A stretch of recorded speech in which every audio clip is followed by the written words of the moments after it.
दोस्तों नमस्कार। मैं राहुल शर्मा आपका स्वागत करता हूं।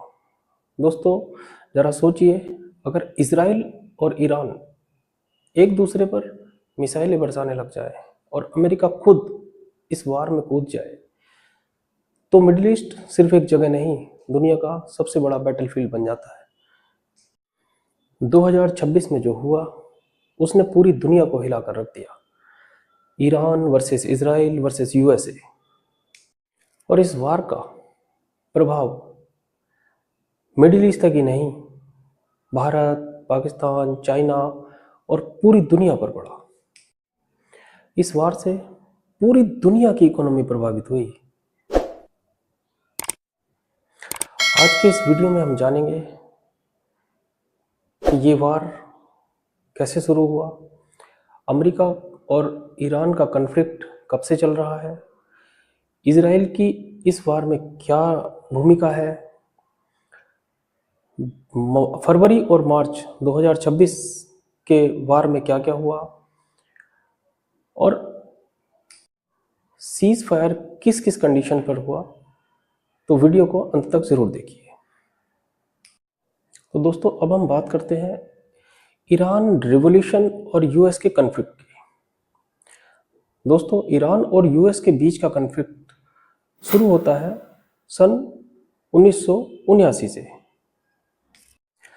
सन 1979 से पहले ईरान का किंग शाह अमेरिका का सपोर्टर माना जाता था, लेकिन 1979 के बाद से ईरान में इस्लामिक गवर्नमेंट का गठन हुआ और अमेरिका का इन्फ्लुएंस वहाँ पर ख़त्म हो गया। इसके बाद अमेरिका और ईरान के रिश्ते टूट गए। अमेरिका ने ईरान को थ्रेड डिक्लेयर कर दिया और ईरान ने अमेरिका को अपना शत्रु घोषित कर दिया, और यहीं से शुरुआत होती है एक लंबे जियोपॉलिटिकल युद्ध की। ऑयल और मिडिल ईस्ट का पावर गेम। मिडिल ईस्ट के पास दुनिया का सबसे बड़ा ऑयल रिजर्व है, और उसमें भी ईरान दुनिया के सबसे बड़े ऑयल के रिजर्व को होल्ड करता है। अमेरिका मिडिल ईस्ट में अपनी डोमिनेंस को बनाए रखना चाहता था, चाहे इराक युद्ध हो, अफगानिस्तान युद्ध हो या फिर ईरान का वार हो। अमेरिका का फोकस हमेशा यही रहा कि वहाँ पे उनके रिसोर्स पर कंट्रोल किया जाए, वहाँ पे अपनी मिलिट्री की प्रेजेंस को रखा जाए, वहाँ टेररिज्म का एक्सक्यूज दिया जाए और वहाँ पर पॉलिटिकली इन्फ्लुएंस किया जाए। ईरान ये सब देखकर अपनी मिलिट्री क्षमता को बढ़ाता गया। न्यूक्लियर प्रोग्राम और अमेरिका का प्रेशर। इस युद्ध का मुख्य कारण ईरान का न्यूक्लियर प्रोग्राम बना।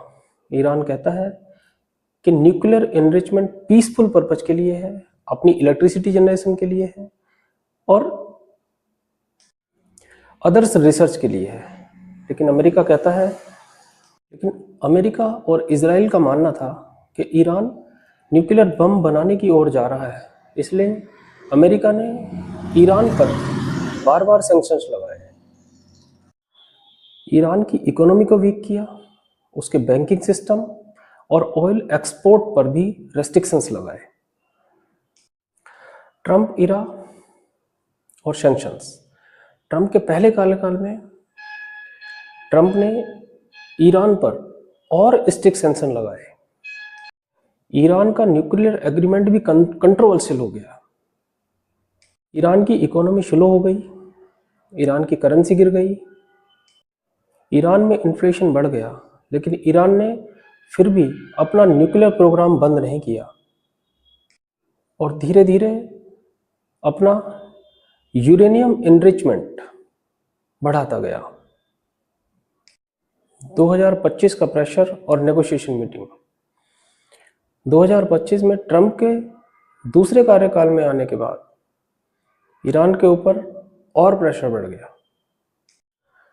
4 ज्वाइंट मीटिंग हुई नेगोशिएशन के लिए, जिसका गोल था कि ईरान अपना न्यूक्लियर एनरिचमेंट बंद करे, मिडिल ईस्ट में टेंशन कम हो, इजराइल की सिक्योरिटी की गारंटी हो। लेकिन ये सब डील फेल हुई और फिर दुनिया ने 2026 का वो टर्निंग पॉइंट देखा जो आज वार के रूप में चल रहा है। फरवरी 2026 में अटैक, अमेरिका और इजराइल ने मिलकर फरवरी 2026 और 1 मार्च को ईरान पर डायरेक्ट स्ट्राइक की। उनके टारगेट पर थे न्यूक्लियर फैसिलिटीज, उनके मिसाइल फैसिलिटीज और उनके सैन्य ठिकाने। ईरान के लिए ये एक ओपन डिक्लेरेशन ऑफ वार था, जिसका ईरान ने भी तुरंत जवाब दिया। ईरान ने काउंटर अटैक किया, जिसमें ईरान ने मिडिल ईस्ट में यूएस के मिलिट्री बेस पर और साथ ही साथ इजराइल के अंदर मिसाइल के साथ स्ट्राइक्स की। इस वार ने एक ग्लोबल फियर क्रिएट कर दिया। दुनिया को लगा कि ये वार और ये कन्फ्लिक्ट अब वर्ल्ड वार के लेवल तक भी जा सकता है। 3-4 वीक की वार की फुल सिचुएशन, लगभग 3-4 वीक तक ये सिचुएशन अपने पीक पर चली गई। ऑयल के प्राइस स्काई रॉकेट हो गए, स्ट्रेट ऑफ हॉर्मोज पर भी डेंजर बढ़ गया, शिपिंग रूट्स अनसेफ हो गए, मिडिल ईस्ट में इमरजेंसी डिक्लेयर हो गई।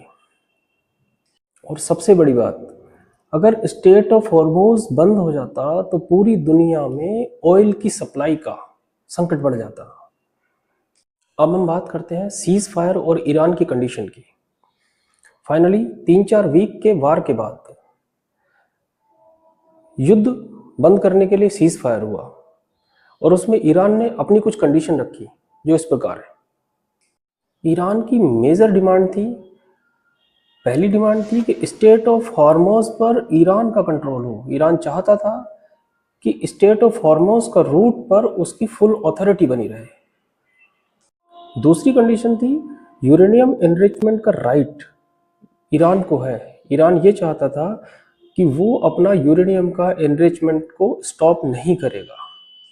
ईरान की सॉवरेनिटी एंड सिक्योरिटी, ईरान चाहता था, उसकी ये डिमांड थी कि उसके इंटरनल मैटर्स में कोई इंटरफेरेंस ना हो। ईरान की चौथी डिमांड थी कि यूएस के मिलिट्री बेस को मिडिल ईस्ट से हटाना। ईरान का मानना था कि यूएस के मिलिट्री बेस वहाँ के रीजनल इनस्टेबिलिटी का कारण है, इसलिए उनको हटाया जाए। ईरान की पांचवी डिमांड थी कि इजराइल लेबनान पर अटैक ना करे। ईरान चाहता था कि लेबनान और हिजबुल्लाह को भी इस कॉन्फ्लिक्ट का हिस्सा बनाया जाए और उन पर कोई अटैक ना करे। फ्यूचर मीटिंग्स और पाकिस्तान के रोल की अब बात करते हैं। सीज फायर के होने के बाद वहाँ पे डिसाइड हुआ कि 2 वीक के अंदर एक पीस मीटिंग की जाएगी, जिसमें पीस एग्रीमेंट को फाइनल शेप दिया जाएगा। रिपोर्ट के मुताबिक इस मीटिंग में पाकिस्तान एक मीडिएटर का रोल प्ले करेगा। पाकिस्तान का रोल इसलिए इम्पोर्टेंट है क्योंकि पाकिस्तान ईरान का नेबर है। पाकिस्तान का मुस्लिम डिप्लोमेसी में स्ट्रॉन्ग इम्पैक्ट है। साथ ही साथ पाकिस्तान के यूएस के साथ भी स्ट्रेटेजिक रिलेशन है, इसलिए पाकिस्तान को इस मीटिंग में एक ब्रिज की तरह भी यूज़ किया जा सकता है। अब हम कंक्लूजन पर चलते हैं। साथियों, ये वार दुनिया के लिए क्या मैसेज देता है, इसको समझते हैं। दोस्तों, यूएस, ईरान और इजराइल के वार ने दुनिया को एक मैसेज दिया है कि मिडिल ईस्ट में ऑयल और पावर का गेम कभी खत्म नहीं हो सकता है। दूसरा, न्यूक्लियर प्रोग्राम दुनिया की सबसे खतरनाक पॉलिटिक्स बन चुका है। तीसरा, अगर स्टेट ऑफ हॉर्मोज बंद होता है तो दुनिया की इकोनॉमी रिसेशन में चली जाएगी। आज सीज फायर है, लेकिन टेंशन अभी पूरी तरह से खत्म नहीं हुई है। ये वार का एक पॉज है, वार पूरी तरह से एंड नहीं हुआ है। तो दोस्तों, आपको क्या लगता है, ये वार ख़त्म हो गया है? क्या ये सीज़ फायर परमानेंट रहेगा, या मिडिल ईस्ट में एक बार फिर से वार होने वाला है? कमेंट में अपनी राय ज़रूर बताइए। अगर आपको वीडियो अच्छा लगा है तो लाइक कीजिए, शेयर कीजिए और मेरे चैनल को सब्सक्राइब कीजिए। धन्यवाद। जय हिंद।